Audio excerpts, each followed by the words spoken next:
Hey, good morning everyone.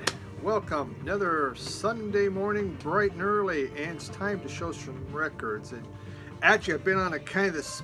If you ever get one of those, suddenly you get this creative, everything starts coming in your brain, and I had all kinds of ideas of different things, and I have some other things I want to do.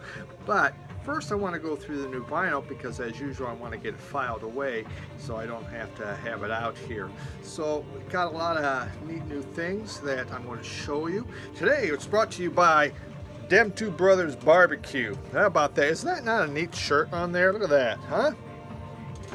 This is in Charleston, West Virginia, a place I found a few years ago. And so when I traveled to Charleston, it's like my favorite place to go.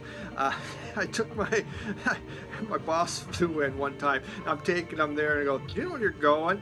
Oh, yeah. I go, is our car still going to be around? I said, of course, don't you worry about a thing.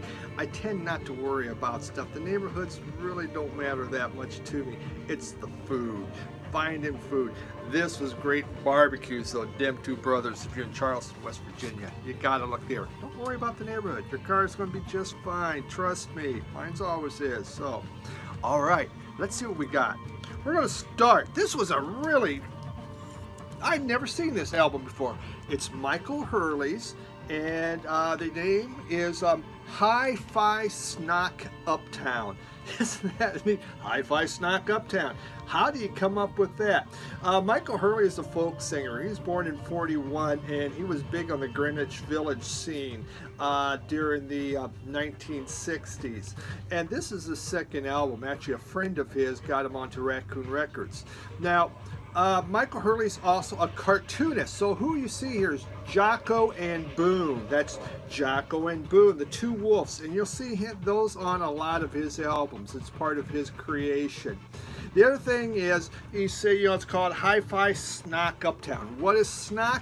Snock's what he liked to call himself. He would go by Elwood Snock, Dr. Snock, the Snock, Snock Man, or just Snock. Not quite sure what it was with Snock, but boy did he like that word.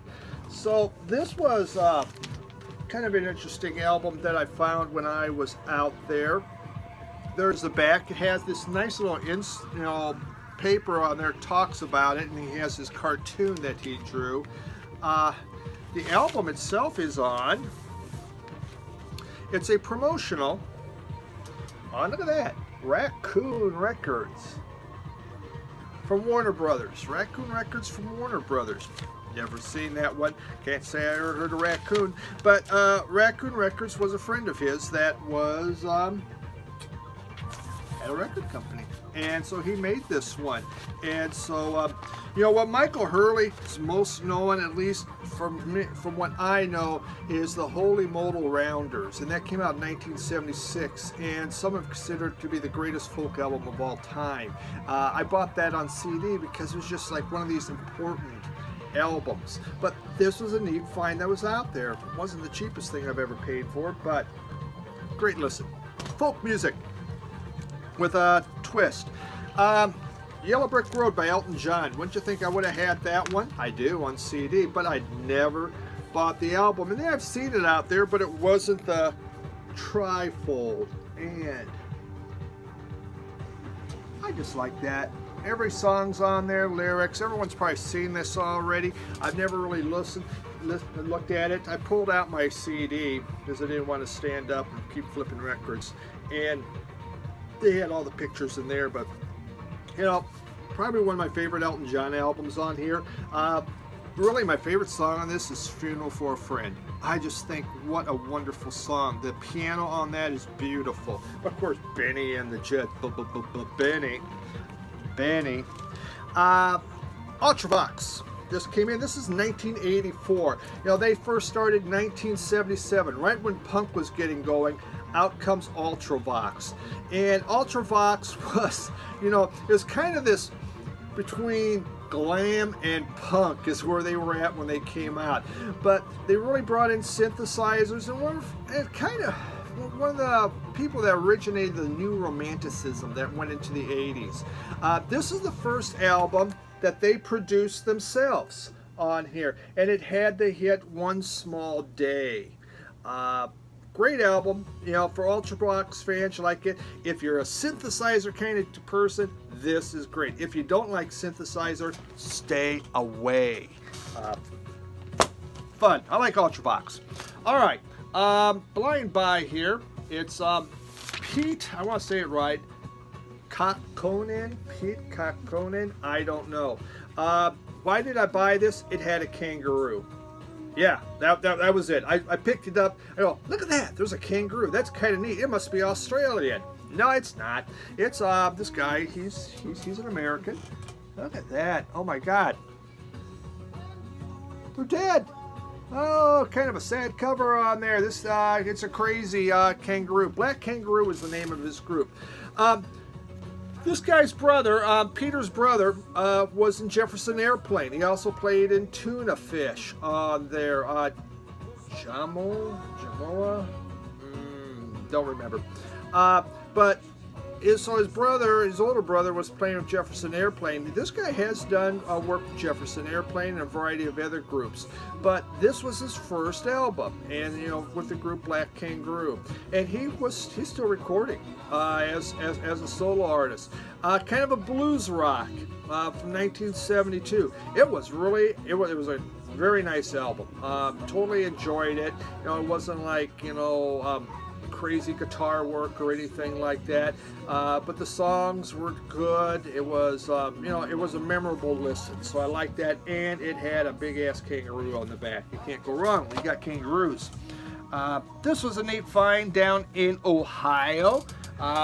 Detroit, decades with the 80s, and it's just a bunch of 1980. It's a bunch of punk bands out of Detroit. One of these guys, Mark Norton there, he wrote for Cream magazine.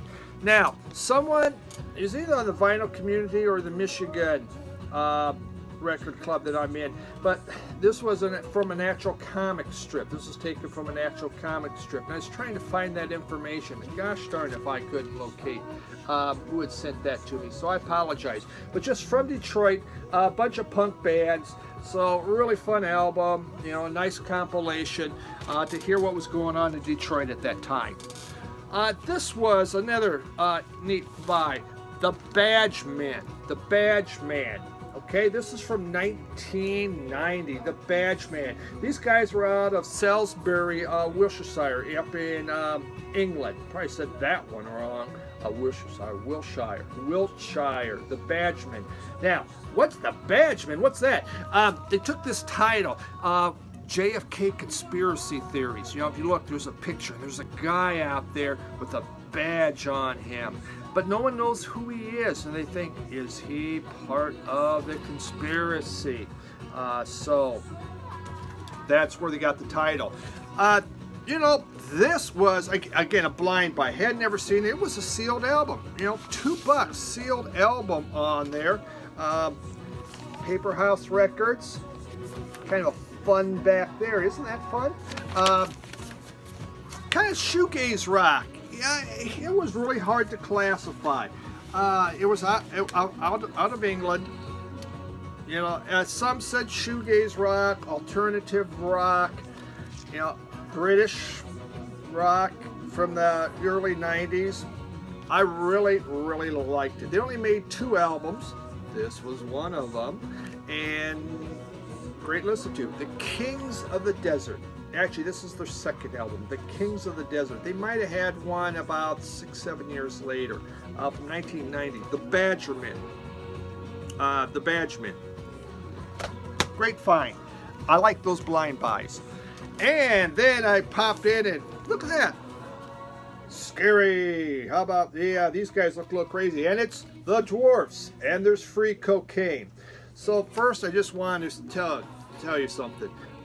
Whoever had bought this album before me, they took the cocaine. There was absolutely no free cocaine in here, so a little bit of a false advertising, but that's okay. This is a 2016 reissue from the Dwarfs. This was songs they made from 1986 to 1988.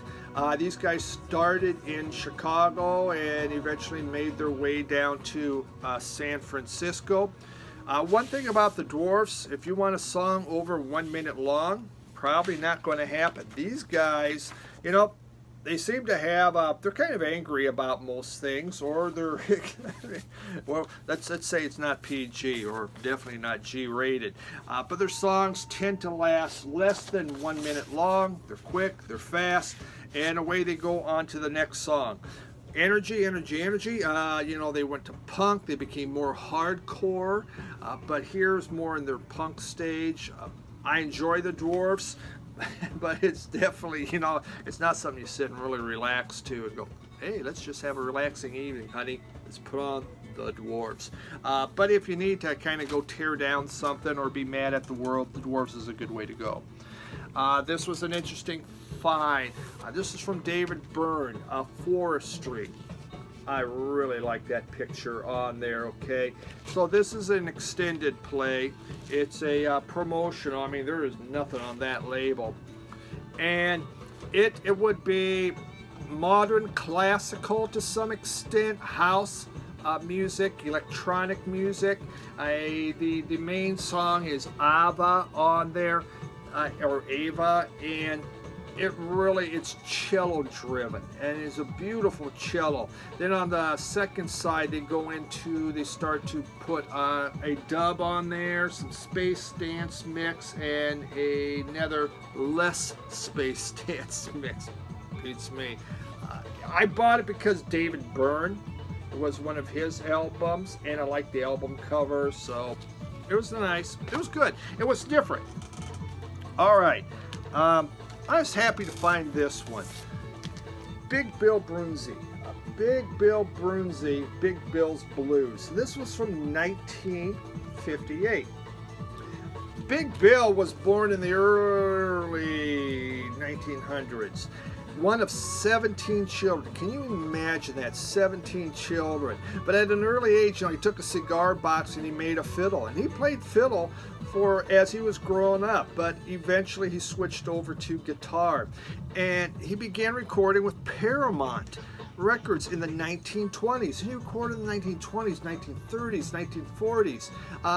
This was made in 1958. I believe that's when he passed away, in 58. He toured Europe. Big Bill Broonzy probably has more blues music out there than almost anybody else. Really a lot of stuff. And this is his greatest hits album. Biggest song is he does CC Rider on here. You know, it's more acoustic, and this guy's a little more acoustic, though he kind of started the Chicago blues and got them going. One I like as story is When I'm Drinking. When I've Been Drinking is the song. And story has it is when he did the song When I've Been Drinking, he knocked down 6 shots as he was playing the song. So he was a drinking as he was singing about he's been drinking. But this is one of those essential albums. And if you want blues, Big Bill Broonzy, he is an important figure. Again, such a long recording career. Many blues guys come, go, whatever. They go through periods of inactivity. Big Bill never did. Through the Depression and everything, I mean, he had other jobs. Everyone had to have other jobs, but he did a lot of recording. All right, moving through. Earth, Wind, and Fire. Had never really seen this one, so I just picked it up because I like Earth, Wind, and Fire. It isn't like in the greatest shape in the whole wide world. This came out in 1974. Columbia Records, Earth, Wind, and Fire had already put out 4 albums, and suddenly they found out that Maurice White could really play and really come up with stuff and began to sell. You know, they were trying to control it. Then Maurice White took over. So this came out, it's like a greatest hits of the first 4 albums. Were there any hits? Not really, but it took tracks from the first 4 albums and put it into this double record set. So that's what this is known for, from 1974. It's just a compilation. If you don't own the first 4 albums, you can get that and kind of get a feel what the first 4 albums sounded like. And then we have Let's Cha Cha Cha in stereo. All right, So why did I buy Let's Cha Cha Cha in stereo? Because the cover and the title just cracked me up. You know, I'm kind of impulsive on my buying at times. You know, if it makes me laugh, if it makes me smile, isn't that what music's really about? Stereo Fidelity, Somerset, the wondrous world of stereo fidelity. And let me tell you, if you like cha-cha-cha, this is good. You know, if you're a mambo guy or a tango guy, I don't advise you to buy this. And I say guy, you can be a gal too. You can like all those things. This is for those that like the cha-cha. It's kind of 50s. It's just a fun album. I just enjoyed it. I couldn't really find anything much on Discogs on it as far as when it was made, but cha-cha-cha in stereo. You know, 1, 2, cha-cha-cha. 1, 2, cha-cha-cha. It's got a great beat. All right, how about some jazz? I actually got a lot of jazz this week. This is Dave Brubeck, Jazz Impressions of New York. This was done. There was a play, and it was called, Mr. Broadway, theme for Mr. Broadway. It wasn't a play. It was actually a TV show in the 50s. And it dealt with, it's on the Columbia 2i on there. And so he did, it's just different jazz, just different songs from that TV show that dealt with Broadway. It's okay. It's made in 1965. You know, it's nothing special, easy to listen to, but, you know, it was inexpensive. This was an interesting one, though. Again, it's on Columbia 2i. It's called Time Changes from Dave Brubeck. Time Changes. Oh, it's like jazz albums. They put lots of notes. Blues did too. So here, side 2 is called Essentials. And he wanted to, Dave Brubeck was always kind of wondering, why can't classical music, why can't they improvise and do stuff? So he did, you know, side 2 is called Essentials, and he did it with a classical music orchestra. And so it starts out very classical oriented, but the second half of it turns into big band swing. Very cool album. The time changes. He did a lot of albums that dealt with time. It dealt with time signatures. On here, he has one song. The time signature is 13/4. 13/4. I mean, I don't even understand that time signature. My God, what is that? But Dave Brubeck just, you know, he liked to experiment with stuff. This is a fun listen. I really enjoyed this one. Enjoyed it over there. This was made in 1964 also. Time Changes. Dave Brubeck. It's not too, it's pretty cheap. Here was a blind buy. Kenny Clark and the Francie Boland Big Band. All right. Kenny Clark, I believe, born in the either in the teens or the 1920s, and you know, he was he was a drummer, but he played trombone, he played piano, he played a variety of different instruments, and he had his own trio, and he kind of was one of the early people with bebop. But in the 50s, he went to Paris. He went over to France and he formed a trio, and then he formed a big band, and he never came back. And it's probably just because there's a better climate over there, and he became really a famous jazz musician in Europe. And so this was made, I believe, in '68, and Fire, Heat, Soul, and Guts. Fire, Heat, Soul, and Guts. And it's big band swing. And so it's Kenny Clark's band. And this thing swings. Wow. I mean, it's a large band. He has, there's 3 trumpets. There's 3 trombones on here. 6 different saxes, you know, piano, drums. Wonderful album. My goodness, I played this a couple times. I talk about swinging. Kenny Clark, hey, he's all right. Couple bucks, couldn't go wrong. All right, just about done here. Let's talk a little Coltrane, and then we're finished up. This is Coltrane Plays the Blues. Okay, this one came out in, oh bloody heck, I believe '64 also. It was reissued. It might have been the 50s. I'm sorry. Now I can't remember. It's off Atlantic on here. It's kind of a pretty Atlantic label, isn't it? This had 5 originals on here, 6 songs. 5 of them were Coltrane originals. He was just, kind of blues. It's really melodic. Nothing, earth-shattering on this. He's kind of toned down. Nice, peaceful, relaxing kind of music. The blues. Good listen. Soul Train. All right, this is a reissue. This reissue came out, I believe this is from the early 80s. Soul Train, though, was, I'm trying to think, I think 1958 is when it came out. For those of you, again, if you're not into jazz or you want to experiment with jazz, Soul Train's a wonderful way to start. Very accessible listening. He's not getting into his free-form jazz that he did later on. I just bought one of those. This one is it's super relaxing. Sit down, you read a book, or you can spend your time listening to Coltrane play. I mean, he was a wonderful saxophonist. And this came out, he was worked with the Miles Davis Band, and then he also produced this, Soul Train. And my final one is The Believer. This is John Coltrane, The Believer. Okay, this was done in 1964, but it's actually outtakes from songs from the 1950s. There we go, it's on Prestige. So there was some songs that weren't released, after My Favorite Things, and again, during the time he was working with Miles Davis.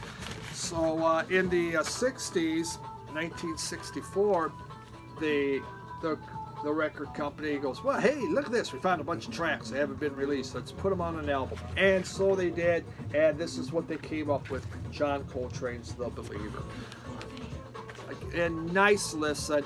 Coltrane from the 50s, more bebop, a little more mellow.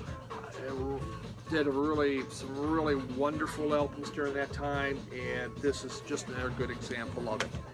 So there we go. That's been my listens for the week that I had. It's some of them been around for a few weeks. It takes me a little while to get through them, but some nice stuff on there.